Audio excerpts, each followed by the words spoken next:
بسم اللہ الرحمن الرحیم۔ نیک بننے کی 3 خصوصیات ہیں۔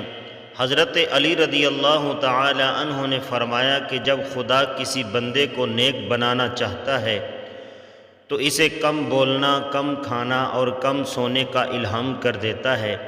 حضرت علی رضی اللہ تعالی عنہ نے فرمایا، جاہل اپنی رائے کو کافی سمجھتا ہے، بدترین رائے وہ ہوتی ہے جو شریعت کے خلاف ہو۔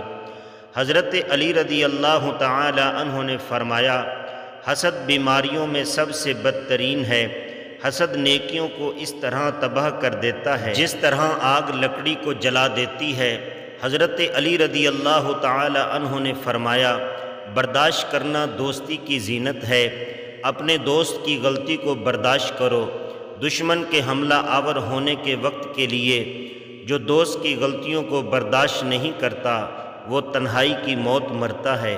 خدا کے نزدیک حضرت علی رضی اللہ تعالی عنہ نے فرمایا، جو شخص یہ جاننا چاہتا ہو کہ خدا کے نزدیک اس کی کیا قدر و منزل ہے تو اسے دیکھنا چاہیے کہ گناہ کا ارتکاب کرتے وقت اس کے نزدیک خدا کی کیا قدر و منزل ہے۔ اگر توکل سیکھنا چاہتے ہو تو پرندوں سے سیکھو کہ جب وہ شام کو واپس گھر جاتے ہیں تو ان کی چونچ میں کل کے لیے کوئی دانہ نہیں ہوتا۔ تمہارا ایک رب ہے پھر بھی تم اسے یاد نہیں کرتے، لیکن اس کے کتنے بندے ہیں پھر بھی تم کو نہیں بھولتا۔ بھائیوں کے حقوق ضائع کرنے سے اللہ تعالیٰ اپنی رحمت کے دروازے بند کر دیتا ہے، اور برائی کرنے والے کے ساتھ بھلائی کرنا ایمان کے کامل ہونے کی علامت ہے۔ اگر کوئی آپ کی فکر کرتا ہے تو اس کی قدر کرو، کیونکہ دنیا میں تماشائی زیادہ اور فکر کرنے والے بہت کم ہوتے ہیں۔ لوگوں کے عیب تلاش نہ کریں، ورنہ حضرت علی رضی اللہ تعالی عنہ نے فرمایا، جو لوگوں کے عیبوں کو دیکھنا چاہتا ہے اسے چاہیے کہ اس کی ابتدا خود اپنی ذات سے کرے۔ حضرت علی رضی اللہ تعالی عنہ کا فرمان ہے کہ جو شخص موت کا منتظر ہے تیزی کے ساتھ نیکیوں کی طرف دوڑتا ہے۔ کسی کی مدد کرتے وقت اس کے چہرے کی جانب مت دیکھو، ہو سکتا ہے کہ اس کی شرمندہ آنکھیں تمہارے دل میں غرور کا بیج بو دیں۔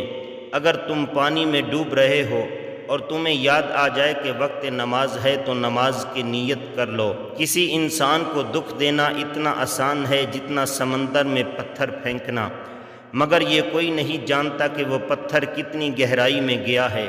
اگر کوئی تم کو صرف اپنی ضرورت کے وقت یاد کرتا ہے تو پریشان مت ہونا، بلکہ فخر کرنا کہ اس کو اندھیروں میں روشنی کی ضرورت ہے اور تم کو ضرورت ہے اسلام ایمان کی، ایمان یقین کی، علم عمل کی۔ اگر کسی انسان کا یقین ہماری ولایت پر ہو تو یہ اس کی 1000 سال کی عبادت سے افضل ہے۔ موت کو ہمیشہ یاد رکھو مگر موت کی آرزو کبھی نہ کرو۔